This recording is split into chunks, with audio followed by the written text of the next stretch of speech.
জয়রাম বন্ধুরা, আমি অমৃতা। আমি শ্রী রোহিণী কুমার মজুমদারের রচিত শ্রীগুরু শ্রী শ্রী রাম ঠাকুরের জীবনীর উপরে একটা গল্প আপনাদের শোনাবো। তো ঠাকুর তো ফেনী থেকে এসে নামলেন স্টেশনে দেবেনবাবুর বাড়িতে যাওয়ার জন্য। কিন্তু দেবেনবাবুর বাড়িতে যেতে গেলে এখনও 1.5 মাইল পথ বাকি আছে। তো কী করে যাওয়া হবে, এটা যখন চিন্তা করা হচ্ছিল, তখন সেখানে যে স্টেশন মাস্টার ছিলেন তিনি অফার দিলেন যে ওনার নিজস্ব একটা গাড়ি আছে, সেই গাড়ি করে ঠাকুরকে পৌঁছে দেবেন। ওনার গাড়ি করে পৌঁছে দেবেন। উনি আবার জাতে অবশ্য আবার মুসলমান। তো যাই হোক, ওনারা তো জাতি ধর্ম নির্বিশেষে কেউই মতো জাতি ভেদ করেন না। ঠাকুর ওনার গাড়ি করেই দেবেনবাবুর বাড়িতে এসে উপস্থিত হলেন। তো দেবেনবাবু তখন ওনাকে একটা ঘরের মধ্যে বসতে দিলেন। বসতে দিলেন সেখানে যে ঘরে বসতে দিলেন সেখানে পশ্চিম দিকে একটা খাট ছিল, সেখানে ঠাকুর বসলেন। আর ঠিক তার উল্টো দিকে পূর্ব দিক পড়েছিল, সেখানে ঠাকুরের একটা চিত্রপট একটা সিংহাসনে রাখা ছিল। তো যাই হোক, তো অন্য সময় এবার দেবেনবাবুর যখনই কোনো ঠাকুরের সাথে কথা বলা আছে বা ঠাকুরকে বাড়িতে আসার পরে যে ভোগ ঠোগ লাগানো আছে, সবই সেই চিত্রপটটার মধ্যেই করা হচ্ছে। ঠাকুর যে স্বয়ং ওনাদের ঘরে বসে রয়েছে, ঠাকুরের স্ত্রীদেহের সাথে যেন স্ত্রীদেহে কিছুই করছেন না, না ভোগ লাগাচ্ছেন, না ওনার সাথে কোনো কথা বলছেন। যা কাজ সব চিত্রপটের সাথে। কিন্তু অথচ যে ঠাকুর যতদিন ছিলেন ততদিন ওনার আশ্রিতদের মধ্যে, ভক্তদের মধ্যে উনি খুব টানাটানি। সে ওনাদের বাড়িতে চিত্রপট থাকুক কি চাই না থাকুক, ওনার শ্রীদেহটাকে নিয়ে সবাই টানাটানি করতো। কিন্তু কেউ কিন্তু গিয়ে চিত্রপটের ঠাকুর থাকুক কি না থাকুক, চিত্রপটটাকে যে ভোগ লাগানো, চিত্রপটের সাথে যে এই যে কথা বলা, যেরকম আমরা ঠাকুরের শ্রীদেহের সাথে কথা বলে থাকি, সেরকম কোনো ব্যাপার ছিল না। অথচ আমাদের ঠাকুরের কিন্তু বলাই ছিল যে চিত্রপটেই ঠাকুর স্বয়ং বিরাজমান ছিলেন। তো এই জিনিসটা, ওই অপূর্ব দৃশ্যটা দেখে তো সবাই খুব মুগ্ধ হলেন। তো এবার তো মানে দেবেনবাবুর বাড়িতেও সব মানে প্রচুর লোক সমাগম হয়েছিল। ওখানে সবাই এসে কিছু না কিছু চাল ডাল তেল নুন এরকম কিছু সবই তো ঠাকুরের সাথে দেখা করতে আসার নাম করে হাতে করে অনেক কিছু তো নিয়ে এসেছিলেন। এবং যারা ওখানে বসে তো তখন সঙ্গে সঙ্গে তো সব নাম পেতে শুরু করলেন। ঠাকুর তো কাউকেই বঞ্চিত করেন। ওখানে যারা এসেছিলো সবাইকেই নাম দিয়েছে। আবার কেউ এক আনা দু আনা করে যখন যার হাতে যেরকম ছিল ঠাকুরকে প্রণামীও দিয়েছিল। সেই প্রণামীগুলো ঠাকুর আবার নিজের হাতে গুছিয়ে একটা জায়গায় রেখেও দিয়েছিলেন। এবার তখন ঠাকুর বলল যে ঠিক আছে, এখানে যখন নাম দেওয়া হচ্ছে, সবাই এসে প্রণামও দিচ্ছে, খাওয়ার জিনিসও এনে দিচ্ছে, তাহলে এখানে একটা মহোৎসব হোক।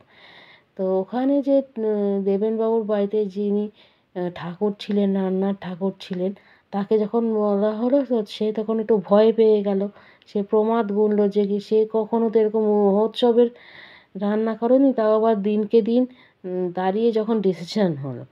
তো তার তো পক্ষে প্রিপারেশন নিয়ে আগে থেকে মেন্টাল প্রিপারেশন নিয়ে আসা হয়নি। সে তো তখন ভয় পেয়ে গেল। তো ভয় পেয়ে যাওয়ার সঙ্গে সঙ্গে দেখি দুজন ব্রাহ্মণ ঠাকুর কোথা থেকে এসে উপস্থিত হলেন। বললেন যে ওনারা এসছেন, ওনাদের পাঠানো হয়েছে ঠাকুরের ভোগ রান্না করার জন্য। তো তখন এমনই অবস্থা, সবার লোকে যে জিজ্ঞাসা করবে যে আপনাদের কে পাঠিয়েছে, কোথা থেকে এসছেন, আপনাদের নাম কি, এসব কোনো কিছুই ওনারা জিজ্ঞাসা করেনি। ওখানে যারা এসেছিলেন ঠাকুরের সাথে, তুলসী বাবু, প্রমথদা, এরা যারাই এসেছিলেন তারা আর কোনো কিছু করেননি, জিজ্ঞাসা করেনি। ওনারা তখন ঠাকুরের পেছন পেছন গিয়ে তাদের হাতে হাতে হাতে সাহায্য করতে শুরু করলেন, যাতে জোগাড় করে কাজগুলো সাহায্য করতে শুরু করলেন, যাতে রান্নাটা তাড়াতাড়ি লেগে যায় আর ভোগও লাগানো হয়ে যায়। আর তখন রান্নাটা বেশ তাড়াতাড়ি, সত্যি সত্যি রান্নাটা তাড়াতাড়িও হয়ে গেল। বেলা 12টার মধ্যে ঠাকুরকে ভোগও লাগানো হয়ে গেল ও সেই ভোগ প্রসাদ বিতরণও হয়ে গেল। এই যে ভোগ প্রসাদটা ঠাকুরের কাছে নিবেদন করা হলো, তখনও কিন্তু দেবেনবাবু কিন্তু চিত্রপটের সামনেই ভোগ লাগিয়েছেন, ঠাকুরের কিন্তু শ্রীদেহের সামনে গিয়ে আর রাখেননি।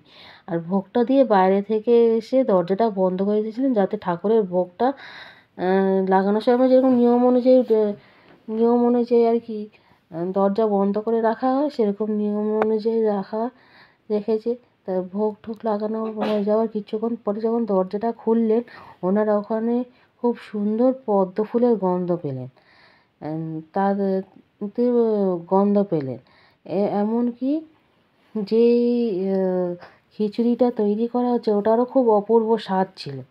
তো যাই হোক, অপূর্ব স্বাদ ছিল, এতটা স্বর্গীয় স্বাদ ছিল যে যারা ওই ভোগটা খেয়েছে তারা কোনোদিনও তাদের এই জীবন থাকতে তারা কোনোদিনও সেই ভোগের স্বাদ কোনোদিনও ভুলতে পারবে না। তো এইবার তো আবার আরেক মানে ভোগ হলো, আবার কি রান্না ঠান্না করে আরেক প্রস্তুত যখন ভোগ লাগাতে গেলো, তখন ঠাকুর আর বললো যে এখন আর দরজা বন্ধ করার দরকার নেই, দরজা খোলাই থাক। তো উনি তখন ঠাকুর তো আর খান না, তখন উনি ঠাকুর তো আমাদের খান না কোনো দিন। উনি তখন আবার যখন দ্বিতীয়বার তাকে ভোগ লাগানো হলো, তখন সে ভোগটাকে ছুঁয়ে দিয়ে দিল। সেই ভোগটা তখন আবার ভক্তদের মধ্যে বিতরণ করে দেওয়া হলো। আর ঠাকুর বললেন যে এরপরে আর ভোগ দেওয়ার দরকার নেই, দুবার ভোগ দেওয়া হয়ে গেছে, ঠিক আছে, এরপরে যেন ভোগ দেওয়ানো না দেওয়া হয়। তো এই ব্যস্ততার মধ্যে যারা এসেছিলেন ভোগ রান্না করার জন্য, তারা তো কখন ওখান থেকে রান্না ঠান্না করে চলে গেছেন, কেউ টেরও পাননি। তাদের তো খেতে বলার কথা তো প্রশ্নই আসছে না, আর প্রশ্নই আসছে না। তো কিন্তু এই ওই যে মানে যারা ভোগ রান্না করতে চলে এসেছেন, তারা এতটাই মানে সারপ্রাইজিংলি এসে উপস্থিত হয়েছেন আর সারপ্রাইজিংলি ওনারা চলে গেছেন, সেটাতে ওখানে যারা মানে যারা এই ভোগ করতে এসছে, রান্না করতে এসছে, লোকেদের সাথে আলাপ হয়েছে, কথা হয়েছে, তাদের মনে সারা জীবনেই খটকাটা রয়েই গেল যে কারা এসছিলেন আর তাদেরকেই বা পাঠিয়েছে। কারণ হচ্ছে মহোৎসবটা তো হঠাৎই ঠিক হয়েছে, আগে থেকে তো প্রি প্ল্যান ছিল না যে দেবেন বাবু বা অন্য কেউ ওদের নিয়ে দেবেনবাবু খবর দিয়ে রেখেছেন, বা অন্য কাউকেও ঠাকুরের সাথে যারা এসছিলেন, ঠাকুরের ভক্তবৃন্দরা যারা এসেছিলেন তারা খবর দিয়ে রেখেছেন বা ওনারা নিয়ে এসছেন। তো এবার তো রাত 8টার দিকে আপনার রাত 8টার দিকে মহোৎসবটা শেষ হলো। তো ঠাকুরকে নিয়ে আবার ফেরত ফেনীতে চলে যাওয়া হবে। তা গাড়ি টাড়ি সব ঠিক হয়ে গেছে। তো হঠাৎ করে দেখি কোথাও কিছু নেই, হঠাৎ একটা কোথা থেকে এক টুকরো মেঘ এসে সে ঝড় হলো, তখন শো শো করে তখন আসলো, এসে প্রচণ্ড ঝড় বৃষ্টি হলো, হতে শুরু করে তার ঠিক 5-6 মিনিট বাদে আবার ঝড় বৃষ্টিটা কমে গেল, আবার সেই আবার সব কিছু নর্মাল হয়ে গেল। মানে এতটাই এটা মানে মানে হুট করে হয়েছে যে আগে থেকে মানে বৃষ্টি হলে কি হয়, আগে থেকে মেঘলা করে রাখে, মেঘলা করে বজ্র বিদ্যুৎ হয়, তারপর অনেকক্ষণ বাদে বৃষ্টিটা হয়। কিন্তু এখানে আগে থেকেই কোনো কিছু সিমটমস নিয়ে হুট করে একটা কালো মেঘলা মেঘ আসলো, এসে হঠাৎ করেই বজ্র বিদ্যুৎ সহ ঝড় বৃষ্টি হলো, আবার হুট করে সেটা আবার মিলিয়েও গেল। সবাই তো কেউই কিছু বুঝতে পারলো না যে কী জিনিসটা হঠাৎ এরকম করে হলো। তো যাই হোক, হয়েছে, সবাই হয়েছে, এবার আমরা আবার ফেনীতে যাওয়ার জন্য স্টেশনের দিকে রওনা দিই। বলে সবাই যখন রেডি হচ্ছিল যাওয়ার জন্য, তখন ঠাকুর বললেন যে সব দেবতারা আজকের মহোৎসবে যারা এসেছিলেন সবই ওই দেবতারা এসেছিলেন, আর ওনারা এখন মহোৎসব শেষ হয়ে যাওয়ার পর সবাই ফেরত যাবেন বলে গরুর এসেছিলেন ওনাদের গরুর এসেছিলেন ওনাদের নিয়ে যাওয়ার জন্য, মেঘ সেজে এসেছিলেন। সেই জন্য উনি এত ঝড় বৃষ্টি দিল যাতে মানে দেবতাদের তুলতে অসুবিধা না হয়, আর সেই জন্য ঝড় বৃষ্টি দিয়ে আমাদের একটু আটকিয়ে দিল। এবার যখন ওনার পিঠে সবাই উঠে বসলেন, উনি যখন ফেরত কৈবল্যধামে যাওয়ার জন্য রেডি হলেন, তখন উনি ঝড় বৃষ্টি বন্ধ করে উনি আবার নিজের শো শো করে বেরিয়ে গেলেন।